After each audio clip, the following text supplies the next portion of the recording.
and a very warm welcome from ET Studios, ETHRWorld and Coursera. I'm Devina Lasson, and today we're here to deep dive into the fascinating topic of how generative AI is impacting the future of learning, how it's adding personalization and interactivity. And here to discuss this and much more, I have with me esteemed guests, Rishu Garg, CHRO Dehat. Thank you. Thank you for having me. Anjan Das, VP HR Pristine Care. Thank you. Thank you for having me. And of course, Pushkar Kelkar, Regional Director for Enterprise Business, Coursera. Thank you. Glad to be here. Welcome, everyone. So, thank you for being here. And again, the topic we're here to discuss is extremely relevant and pertinent for across organizations, really, across industries and sectors in the world today. And let's get a kickstart with kind of understanding from each of you how you perceive the space of learning evolving. Business environments have evolved drastically. Hybrid working has kicked in a large scale ever since COVID. So how do you see the working and skill development and learning practices evolving over the years? Maybe we can start with you.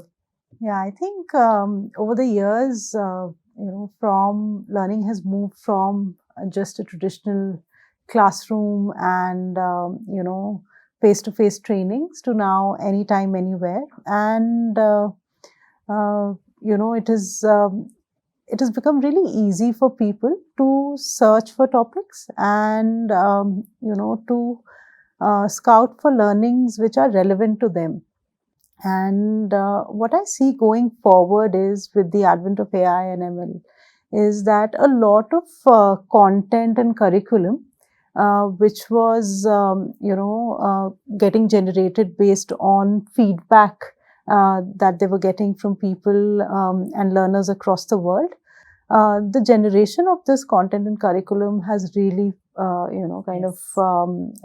is now really fast-paced. And, the feedback loop is much smaller. The curriculum is more relevant to the learner.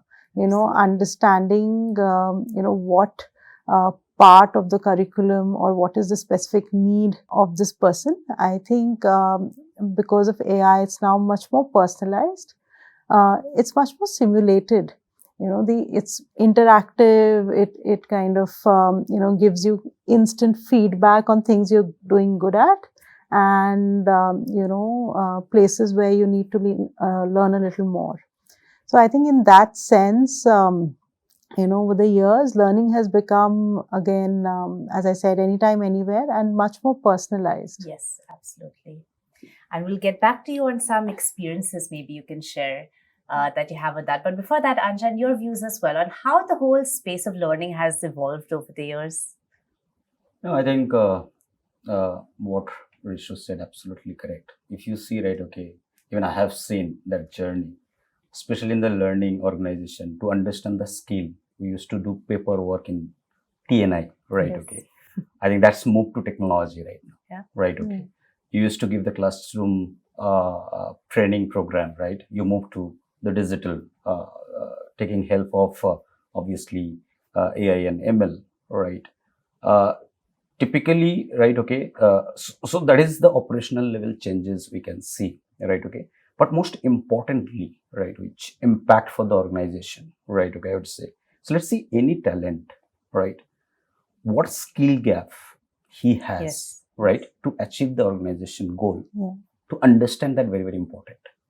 Now you can understand, let's see, going through the process within 3 months, 6 months, 12 months, right? Okay. Or you can understand the 7 days, yeah. Right? Which probably to understand that skill gap, the ecosystem right now, the different ecosystem, maybe the Coursera, maybe any other platform also give that, right? Okay.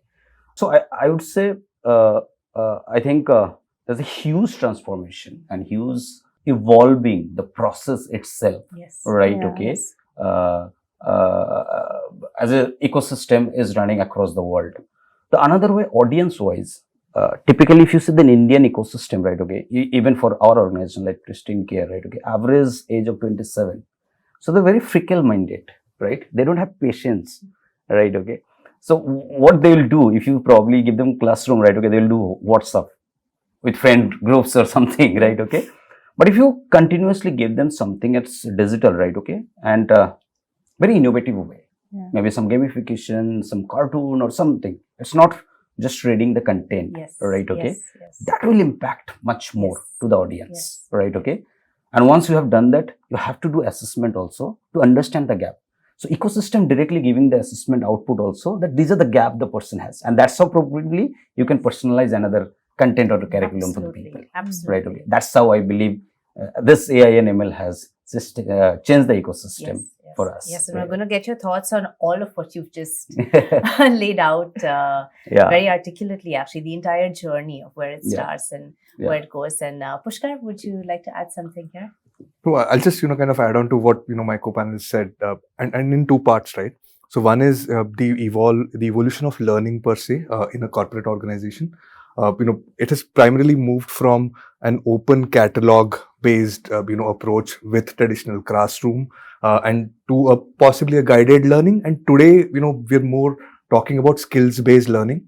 And the reason why, we are talking about skills based learning is because if we turn it backwards, we are hiring based on skills, right? So essentially, if we are hiring based on skills, our learning platforms need to kind of develop, and evolve to the same kind of parameters that we are evaluating while hiring, right? So that's where I think, a lot of focus is now on, okay, you come with these credentials, but what are the credentials that you need to develop to kind of, improve your productivity for the business, transition into different roles or higher roles. So a lot of skill-based learning program, which is related to one individual, is what we see coming up. The other, essentially, the factor that we see is, with technology, with classroom, kind of training, I was not able to, as a learner, to kind of learn something, practice, fail, and practice again, right? But with technology and, platforms such as us, the ability for a learner to learn something, try something out, even if he or she fails, go back to the platform again, learn it, in slightly more detail, and then come back and, do the activity or the assessments again. The opportunity to kind of, learn by trial and error is something that, technology and platforms like us, probably could, kind of partner. Absolutely. Yeah, no, just adding to that, I think, it's just very seamless now. Instead of having like different blocks of time, this is when you work, this is when you learn. Because of technology, learning is bite-sized, it is lighter, and you can kind of learn on the go. And that has made it really interesting, and it doesn't feel like a heavy program where I need to invest a lot of time, I need to take a break, and therefore I think that seamlessness again makes the feedback loop even shorter, and enables people to keep learning new skills on the go. I think I would like to one thing, remember, like seamless process instead, and as an employee or maybe any learner, right? Okay, anytime they can probably take that session of the curriculum, right? Okay, on their own convenient, right? Okay, so you are not forcing, right? Okay, maybe you are giving certain timelines. Within timelines, anytime you are probably flexible to absorb that content and learn the skill, right? Okay, that's what this ecosystem has bring into the picture, honestly. And as you've all alluded to add to it, of course, interactivity and engagement is at all-time new levels that we've probably never seen before, right? Pushkar, can you maybe share how all this technology, how Gen AI is really adding to the experience overall when it comes to creating the personalized learning experiences?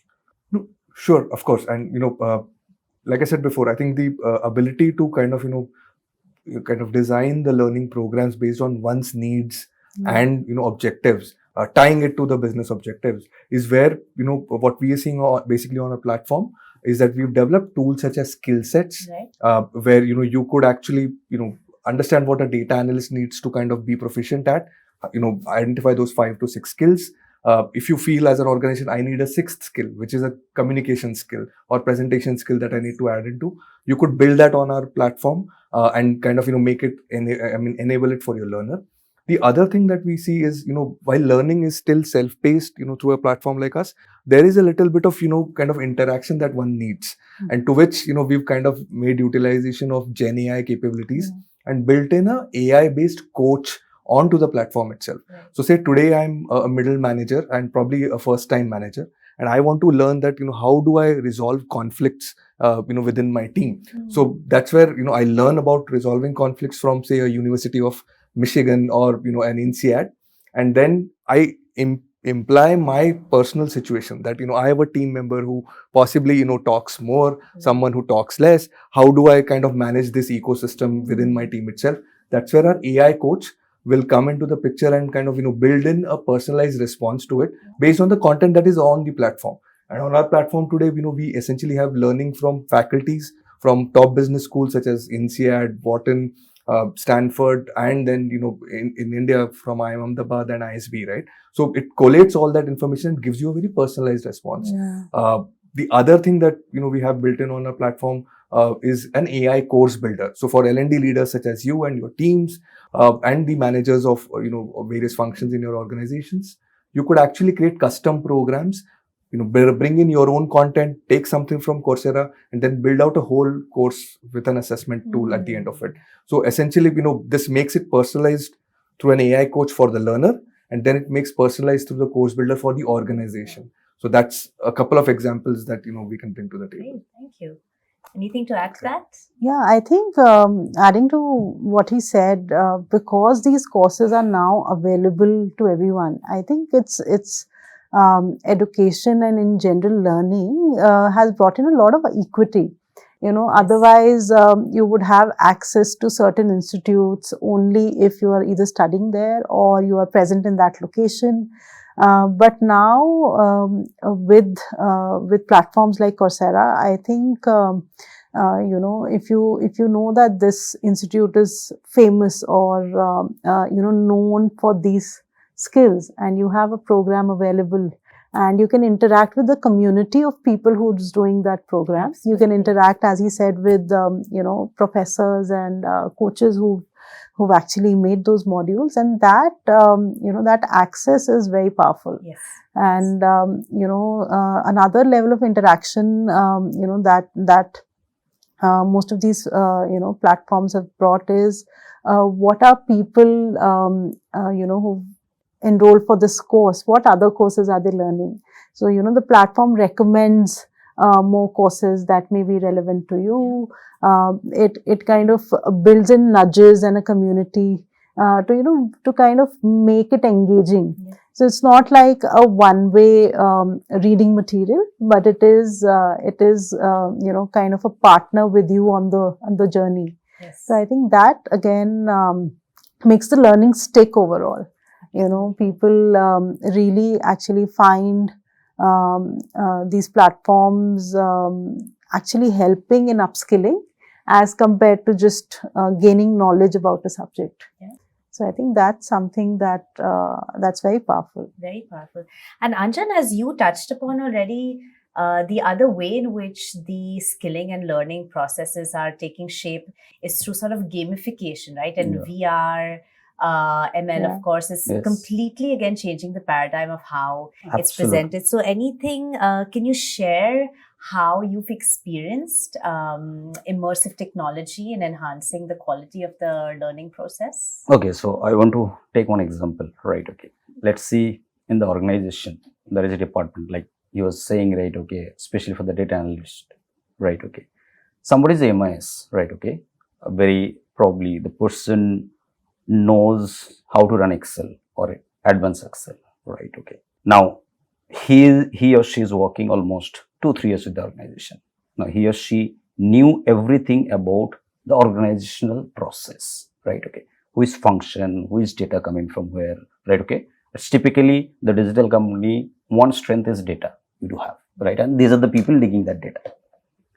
Now how many days as an organization will run only the Excel? You want to move ahead, right? Okay, probably you need Python guy, right? Okay, now you will hire from outside Python guy, ending up paying higher than what existing guy is there, right? Okay, and train him another 1 year, right? Okay, so it's not a cost effective. Now this platform probably give us, right? Okay, if he can go there and learn the Python, and that's what actually happening, right? Okay, so we can upgrade him one level up. Not in the designation, I'm talking about the skill prospect. Tomorrow he is accustomed with the Python, he would love to learn R, right? Okay, this platform can help us, right? Okay, So that's how probably you are upskilling your internal people, right? Okay, they will be happy, they will be stick to you also, right? Okay, because they can see I can grow. 2 years I have done advanced Excel, 1 year I have done Python, next year I move to R, right? Okay, that's how you are developing your talent, and you are just sticking to the talent, right? Okay, so that your problem is getting solved and you can easily probably achieve your business goal, right? Okay, and minimize the cost also, Yeah. right? I think that's where this platform is helping us the biggest way for any organization, I would say. And at the same time, making learning also dynamic, right? Yes, Creating absolutely. simulated environments. Pushkar, Absolutely. maybe you can also share a bit of how, VR, gamification, simulations is really changing the way in which learning is happening now. And very interesting and very timely, right? As we kind of use Gen AI, we've also realized the power of the environment within which a learner is coming to our platform, right? So we've kind of started some VR work on the platform, where we kind of introduced 3 courses today. One is introduction to public speaking, right? Whether we like it or not, communication is one of the key skill areas where all of our people need to kind of be enabled on, right? Absolutely. But doing that through a video or through a kind of a reading material does not make sense too much, because there is not a lot of practice element that is involved, right, in the current form of learning. So through a VR kind of environment, you as a learner are put into a real life situation where you are being asked to speak on a specific topic and then given feedback from the same audience as well. It's virtual in nature, but it's real feedback on how your posture is, what is the kind of intonation that you are using. Are you speaking fast? Are you speaking at an appropriate pace? So all of that comes into the picture, which is very, very real and personal to me as a learner. Yeah. One of the other things that becomes difficult to learn async or even through training is languages. So we have an introductory course on learning to speak in Chinese, which is again speaking the Chinese language, learning from the experts in Chinese in a VR environment. So that's where we've introduced these 3 courses. We are now enabling our authors on the platform, saying you take this VR tool and can you kind of transform your course into a VR course if you would like to do it. So we're making that capability available to our authors who have authored about 5,000 courses. So very soon you will see a lot of new updates to the existing courses as well as new courses coming. Very interesting. I think one thing I want to add, right? Okay, in our ecosystem also, any business ecosystem, right? Okay, there is a problem statement, right? Okay, if you're a customer or you have a patient, right? Okay, they have certain kind of question usually they ask, right? Okay, in our training module, we do have, right? Okay, we have an app, right? Okay, that question will come, which patient or customer usually ask, right? Okay, you have to answer it here. Depending on your answer, that assessment comes to it. So it's interesting. You are not reading the content; you are answering something on the app, right? Okay. And that's how probably this youngster is getting engaged also. Absolutely. Right? Very important point. I think another example to simulated interactions, and we've used it. I've used it in an organization for onboarding. Is that this was for an oil company, and there were different environments people used to work in. So there would be, of course, a corporate office environment. There was a refinery. There was an oil rig. And, they were retail oil pumps that people would work in. Now, one of the problem statements that came to us is that how do we ensure that irrespective of which part of the world people join in and which, core business they join in, how do they experience life on in other businesses, in other areas? And we created a simulated interactive, learning journey where a person would choose an avatar and, they would kind of visit a refinery for a day. They're actually kind of moving across the refinery and, they understand how the entire process works. And then, they go through, how does an oil rig work? And then they, of course, they visit an oil pump, and then they come to the corporate office where they get to know about the company ethos, purpose, a lot of important values that we want them to adhere to.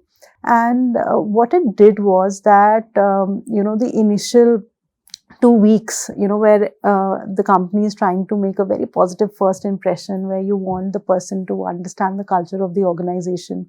It made that entire, experience very engaging and, fun, as compared to, somebody taking them through presentations Absolutely, with of course. pictures. And so, yeah, some of the tools have made learning a lot more, attuned to the learner. And, they kind of always, it helps us answer the question, what's in it for me? Yes. Why should I be doing this? I don't want to do this because HR is telling me to do this, or my organization or manager is telling me to do this. Yeah. But I want to do this because, it will help me in the long run. Yeah. How do you sort of assess that? And are there kind of any metrics that you turn to understand the direct impact? We definitely do. I think whenever we launch a new module on a platform, we kind of look at micrometrics like, how at what point did the learner stop learning, Right. and how or how many, which is the most sought after course on our platform. And, what is the course which nobody wants to kind of, do. And based on that, I think it gives us help in creating new curriculum. So, this is what learners like, what should be the ideal size of the course, what should be the, the entire model. Should it be a speaker? Should it be, an avatar? Or what works? At what time should we introduce a set of questions or a poll, to kind of break the monotony? Yes. So I think the micrometrics help in that. On the macro level, I think after every quarter or after every 6 months, as an organization, it's good to understand where were we, before we started, what level of skills. And after a certain number of people have done this course, what is the skill level? Yes. So, we take feedback from their managers on, do you see an impact on the, on the work, on the understanding after somebody's done that course? Yeah. So I think those are some metrics we try and, definitely look into. And Anjan, how about you? How do you, again, say a similar question, and how do you really measure the overall motivation that it provides to your team? The interest in their work, the capacity then for retention. How do you measure that as a direct result of your L&D initiatives? So I think when you say measurement, there is two aspects. One is probably ROI. That's still HR fraternity is we'll struggling. Get to that. One is measuring the impact on the talent side, and which ideally helping the business. See, any curriculum you design, something would be mandatory for the organization, something would be not mandatory, but obviously you have to accomplish that. Yes. All right. Now, mandatory people, that has to be done. Whatever curriculum we have designed, you have to do, right? Okay. Now, the biggest challenge, right? Okay. How do you execute that? People should go through that, right? Okay. You have to put that checkpoint. So I think that is one metrics we really measure, right? Okay. Another is the frequency of the learning program is very, very important, right? You should say it, right? Okay. That when to introduce what is very, very, very important. Now, how will understand that? Obviously, pulse, right? And when you see the business impact, right? Okay. It's not one day you can see, right? Okay. You pick up the problem step. Let's see your complaint of customers or maybe the patients is probably today's 10%, right? Okay. So we identify that problem, right? Okay. We have designed the curriculum. We have delivered that. 3 months later, we again check, right? Okay. Is it 10% or is it 7%? Is it 12%? Then either people don't go through the right way. We didn't design probably curriculum the right way, right? But if it's 7%, probably it's impacted. Yeah. That's how you can see the business impact one, right? Okay. When coming to the retention part on the learning side, right? Okay. So today talent, what you can see, right? Okay. People try to keep changing themselves or evolving themselves in terms of acquiring new learning, especially in the ecosystem, there is digital ecosystem. The business environment, geo environment is so dynamically changing, and everything is accessible, right? Okay. So if something is in US, right, today, let's say Chat GPT is launched today, US, right? Okay. Across the world, we'll get to know that, right? Okay. Now people are curious to learn that. How do you probably help talent to do that, right? Okay. That's where probably all this platform is helping us, right? Okay. And that's how probably the moment we're giving all this facilitation to the people or your employees, they'll say, okay, company is thinking for me. I'm upgrading my skill, right? Okay. I'm putting that into the real business problem, solving the real business problem, right? Okay. And that's where people would love to probably continue with you the longer period. Yeah. And I can speak for the work that we do with partners such as Dehat and Pristine Care. Otherwise, so we partner with about 100 plus corporates in India and about 3,000 globally. The three areas where we see organizations measuring the impact of L&D. One is employee engagement scores. Some of our learning programs, with our partners, get initiated because of a low engagement score that they get in their EPS service, right? Where they feel that they need to be more connected to the organization, its mission, its purpose, and then their individual goal as well, right? The other is, in their net promoter score, essentially, that they kind of measure, for their overall business, right? That is where a lot of feedback comes from, how do their employees deal with customers? How do they innovate on products? What do they need to do differently, right? And then the third essentially is, my learning and development program adding real value to the learner as well as to the business. So I can quote an example here where PwC essentially, as an organization for about 14,000 employees, is undergoing a digital transformation initiative throughout the org, where they're trying to say that, we need to be more digitally ready to be able to serve our customers better. And hence we need to have digital literacy plus digital deep skilling built into our workforce to be able to, kind of achieve our objectives as an organization.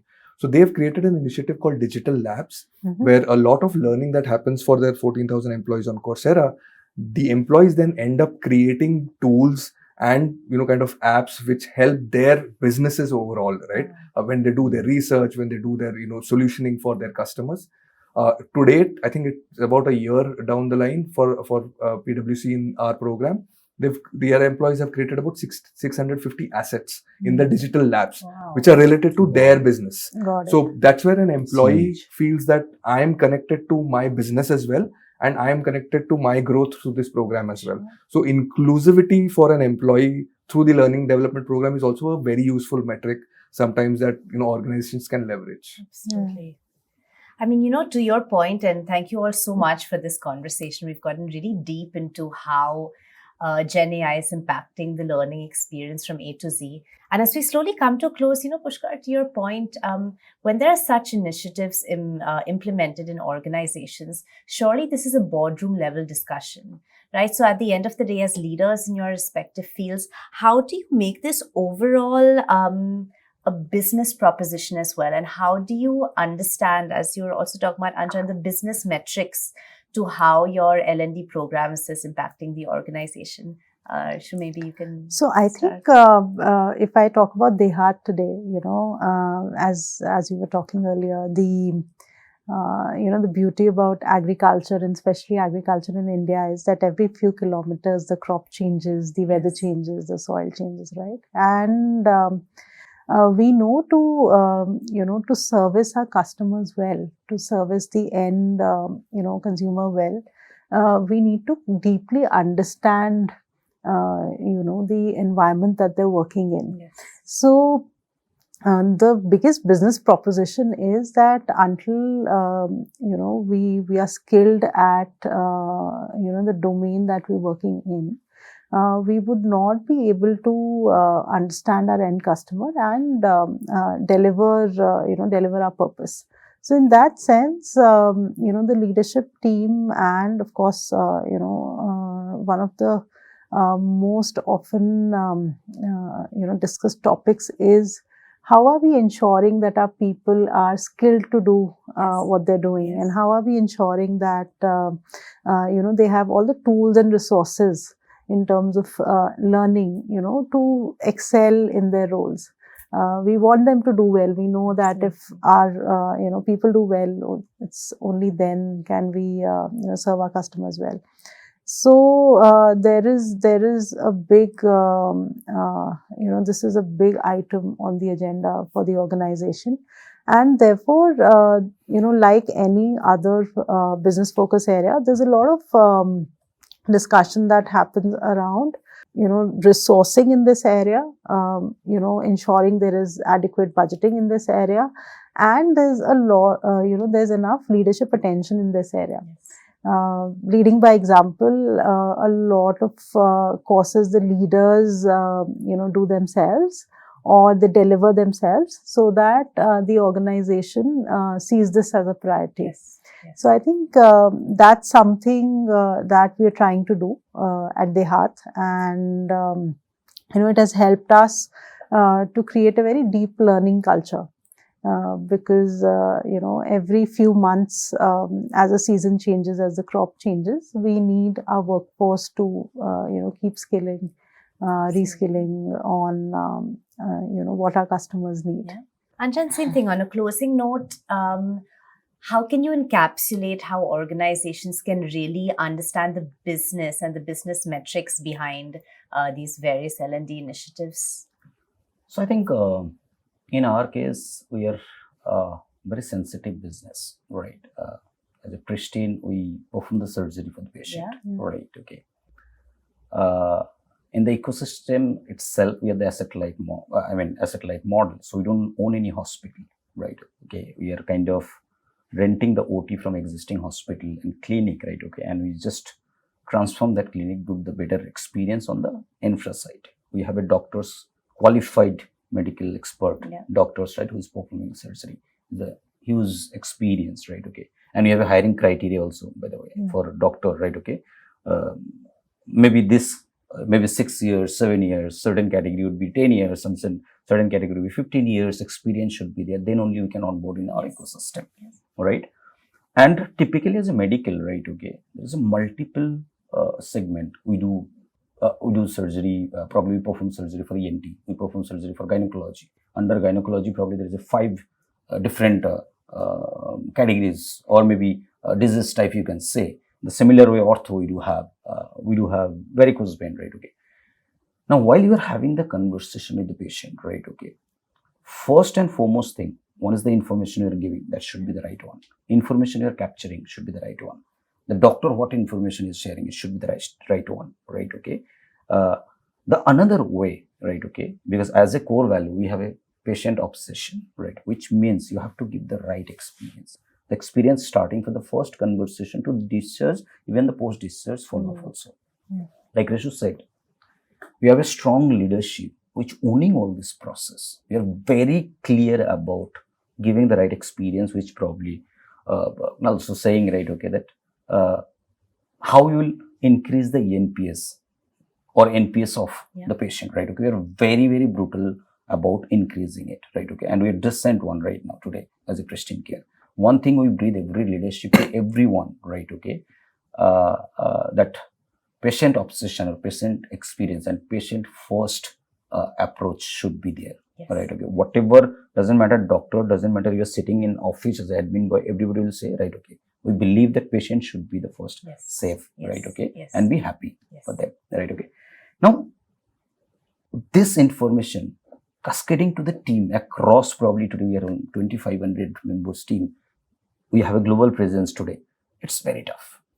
All right. It's not easy. Right. Okay. Somebody is sitting some clinic. Right. Okay. Giving them information. Patient is first. Right. If patient come, you have to entertain. You have to rest everything. You have to keep aside right now. Right. Okay. Making them and taking and probably believing them that they are belonging for this. Their ownership should be this. It's very, very tough. I think that's where probably this platform can help, and we can measure our business impact on that, right? That's how we do that. Absolutely. Thank you. Right. And on a similar note, right? I mean, I think, what is important for the business, right? And I'll take another example here. So we work with an IT services firm where the clear boardroom goal is to be $1 billion business in the next 1 or 2 years. Okay. And when they ask a question to themselves, right, who will enable me to do this, right? What is my currency? So as an IT services company, their people are their currency, right? And their people are going to serve their customers, create those solutions. So what are the skills that my people need to kind of be enabled on to be able to kind of transition my business to $1 billion one? And hence this IT services company then invested in a learning program with us for about 10,000 of their employees on emerging technologies, where the content came from a Google or an Amazon or from a university such as INSEAD, which has a specialization on blockchain, or a University of Michigan, which has a specialization on data, and so on and so forth. So there, I think a business, once they realize their overall goal, they need to then kind of, figure out who is going to drive me towards that goal. And hence then investing in an L&D program, which is suited to what I want to achieve, makes a whole lot of sense. And so again, partners who work with us and where we've been successful is where there has been a structured thought and process built in with a clear outcome, which is a business outcome mentioned, at a broad level. Absolutely. Well, thank you so much. It's been really a pleasure to have you here today, and you've really helped us and the audience understand how Gen AI and all this new technology we're using is completely revolutionizing the way in which learning, skilling, L&D is taken in companies. Thank you so much. It's been an absolute pleasure to have you. Thank you. Thank you so much. It's glad. Thank you. Thank you.